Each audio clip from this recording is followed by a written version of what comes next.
Mister lawyer, నాతో ఏదో ముఖ్యమైన విషయం మాట్లాడాలని అర్జెంటుగా రమ్మని కబురు చేశారు. ఏమిటా ముఖ్యమైన విషయం?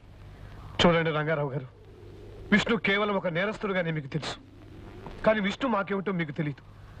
కేవలం ఒక నాటకం ఆడటానికి మా ఇంటికి తీసుకొచ్చిన విష్ణు అతని మంచితనంతో, నిజాయితీతో, వ్యక్తిత్వంతో మా అందరి గుండెల్లో నిండిపోయాడు. ఇప్పుడు మీరు అతని ఉరి పేరుతో తీసుకెళ్తే మీరు మా అందరి గుండెలు బద్దలు కొట్టిన వాళ్ళు అవుతారు. మా అందరి మనసులో మంటలు పెట్టిన వాళ్ళు అవుతారు. అందుకే అలా జరగకూడదని మిమ్మల్ని చంపాలనుకుంటున్నాం. Lawyer, what is this? ఏమిటి మీరు చేస్తున్నారు? ఎస్, ఇది మీ రివాల్వర్. మీకు తెలియకుండా తీశాను. మిమ్మల్ని చంపితే మా విష్ణుని కాపాడుకోవచ్చు. అతన్ని బతికించుకుంటానికి నేను హంతకుండా పర్వాలేదు.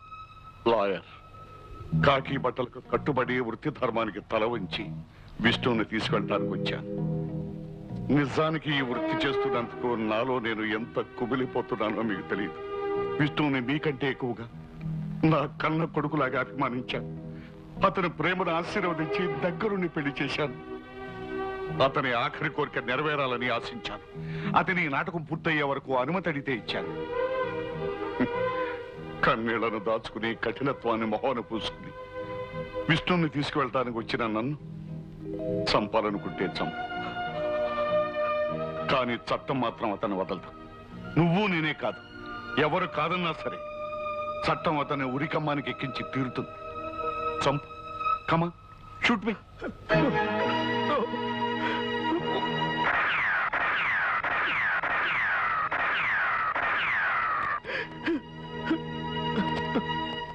Take it easy. Take it easy.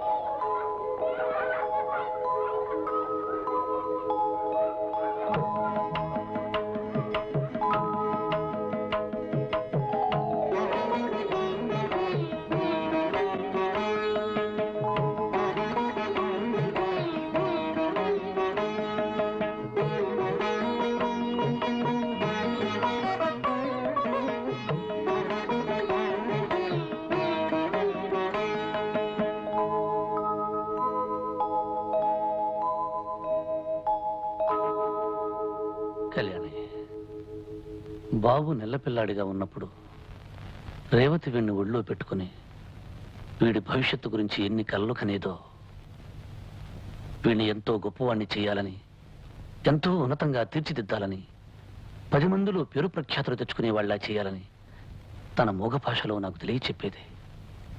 కానీ వీడికి అమ్మను దూరం చేసి నేను దూరం అయిపోయి అనాథ అనే ముద్రతో ఈ లోకంలో వీడిని ఒంటరివాణ్ణి చేసి వెళ్ళిపోతున్నాను.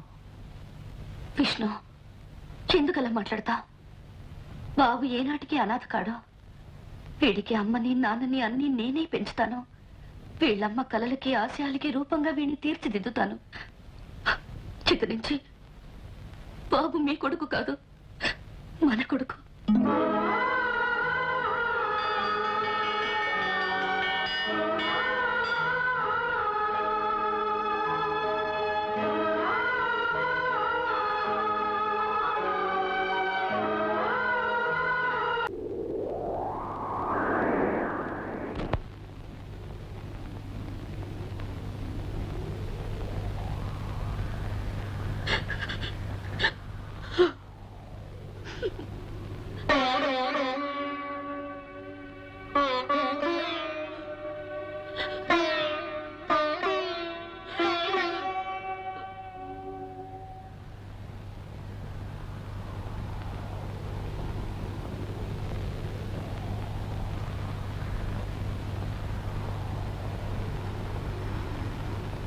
సార్,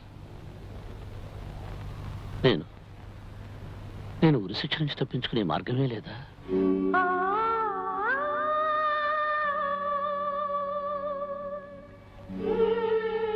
సార్, నాకిప్పుడు బ్రతకాలనిపిస్తోంది.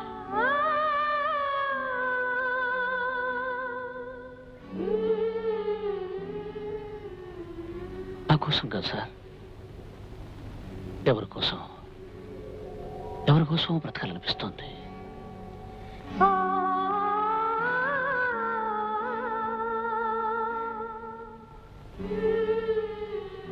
వీల్లేదు కదూ. నాకు తెలుసు.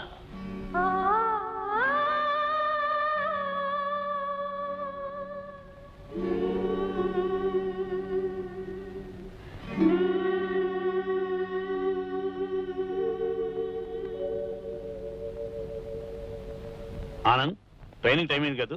అవును, కార్ రెడీగానే ఉంది. వాళ్ళంతా మీకోసం వెయిట్ చేస్తున్నారు. నేను అమెరికా వెళ్ళినా ఎక్కడికి వెళ్ళినా మీరు నా మీద చూపించే ఆదరాభిమానాలే నా బిడ్డ మీద, అల్లుడి మీద ఎప్పుడూ చూపించాలని మిమ్మల్ని కోరుతున్నాను.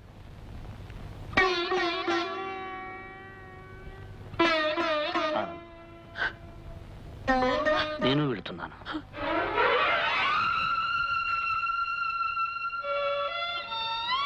నాకు తెలుసు విష్ణు, నువ్వు ఎక్కడికి వెళ్తున్నావో తలుచుకుంటేనే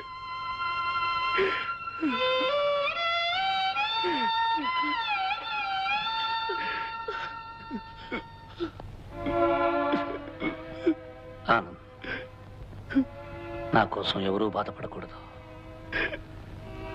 మిమ్మల్ని బాధ పెట్టి వెళ్తే నాకు ఏ లోకంలోనూ మనశ్శాంతి దొరకదు.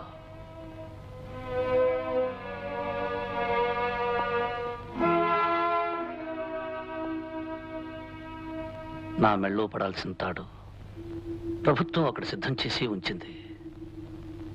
దొరతనం తెచ్చిపెట్టి ఈ తాడు నాకు అవసరం లేదు.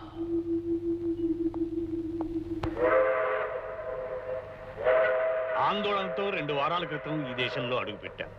ఆనందంగా ఇప్పుడు ఇక్కడి నుంచి బయలుదేరుతున్నాను. మిస్టర్ విష్ణు, మనిషి అన్న పదానికి మంచితనమే అర్థమైతే నువ్వు నిజమైన మనిషివయ్యా. నీలాంటి వాడి నీడన మా అమ్మాయి సుఖపడుతుందని నాకు తెలుసు. నేను ఒక చిన్న కోరిక కోరాలనుందయ్యా.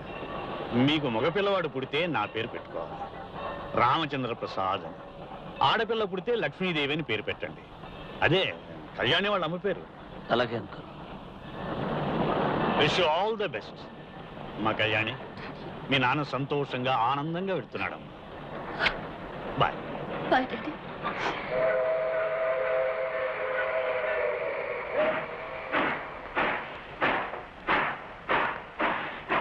Bye baby.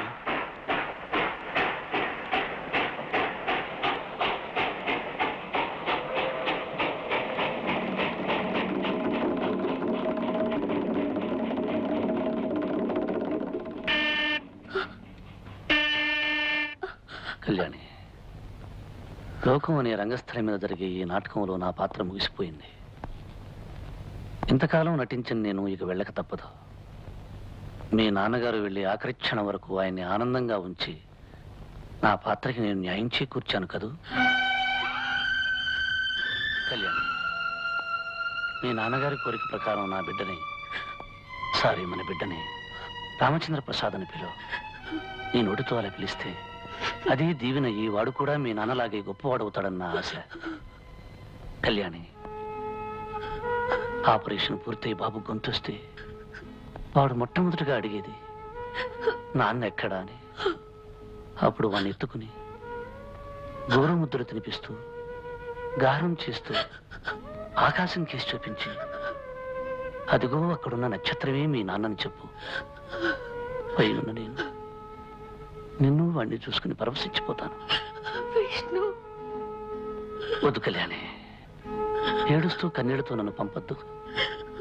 రేపు తల మీద నాకు నల్లటి ముసుగు పడ్డప్పుడు మూసుకుపోయే నా కళ్ళల్లో నవ్వుతున్న నీ రూపం ముద్రపడాలి.